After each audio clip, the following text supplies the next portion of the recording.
हालत है जिंदगी कुछ ऐसे है, रहने के लिए कच्चा आशियाना और नसीब में लिखी ठोकरें खानी है। जी हाँ, 21वीं सदी की गगनचुंबी इमारतें आपने बहुत देखी होंगी, लेकिन आज हम आपको 18वीं सदी से भी पुराने जमाने का एक ऐसा घर दिखाएंगे जिसकी छत बरसात के मौसम में टपकती नहीं बल्कि आंधी से उड़ जाती है। गर्मी के मौसम में इस छत के नीचे रह तो सकते हैं, लेकिन सूरज की तेज किरणें इस घर की दीवारों को चीरते हुए अंदर आ जाती हैं। दौसा के बांदीकुई उपखंड क्षेत्र के कोलाना ग्राम पंचायत की ढाणी गिजगड़िया में एक परिवार झोपड़ी में रहने को बेबस है। प्रधानमंत्री आवास योजना के तहत गरीबों को घर बांटे जा रहे हैं, लेकिन यहाँ तक शायद सिस्टम की पहुँच नहीं है। गली गली मोहल्ले मोहल्ले में हर सुविधा देने के दावे करने वाले लोगों को शायद इन गरीबों के घर जाने का मौका नहीं मिला। बेटी पढ़ाओ बेटी बचाओ का नारा हर कोई देकर चले जाता है, लेकिन इस बेटी के दर्द को समझने के लिए शायद किसी के पास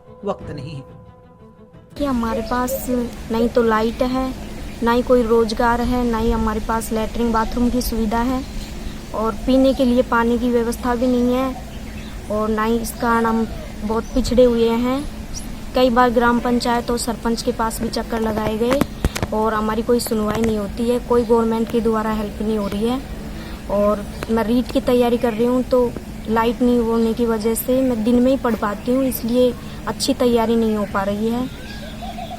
हमारी कोई सहायता की जाए गवर्नमेंट के द्वारा।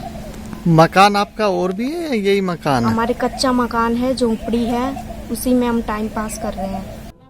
इस बेटी का दर्द तो सुना आपने। सिस्टम की मार और बेबसी इस कदर जिंदगी में भारी पड़ गई है कि अब जो है उसी में गुजारा करना पड़ रहा है। सरकार की ओर से स्वच्छ भारत मिशन के तहत हर घर में शौचालय पहुंचा दिए जाने का दावा किया जा रहा है, लेकिन जमीनी हकीकत ये है कि इस घर में आज भी शौचालय नहीं है। इतना ही नहीं, रोशनी के लिए बिजली भी नसीब नहीं होती। रीट की तैयारी कर रही ये बेटी रात में पढ़ाई नहीं कर पाती। इसके भविष्य पर भी अंधे सिस्टम की मार पड़ रही है। ग्राम पंचायत की अनदेखी के चलते इन लोगों को खुले में शौच के लिए जाना पड़ता है, तो वहीं उनके पिता की आर्थिक स्थिति कमजोर होने से छप्पर पोष में जीवन यापन करना पड़ रहा है। बहरहाल गूंगे बहरे और अंधे सिस्टम को कब इस बेटी का दर्द दिखाई देगा और कब झोपड़पट्टी से निकलकर ये परिवार ईंट सीमेंट से बने घर में रहकर अपनी जिंदगी जिएगा, ये कुछ नहीं कहा जा सकता, क्योंकि अभी तक ना तो ग्राम पंचायत को इनकी परवाह है और ना ही प्रशासन इनकी ओर ध्यान दे रहा है। पंजाब केसरी टीवी के लिए दौसा से एचएन पांडे की रिपोर्ट।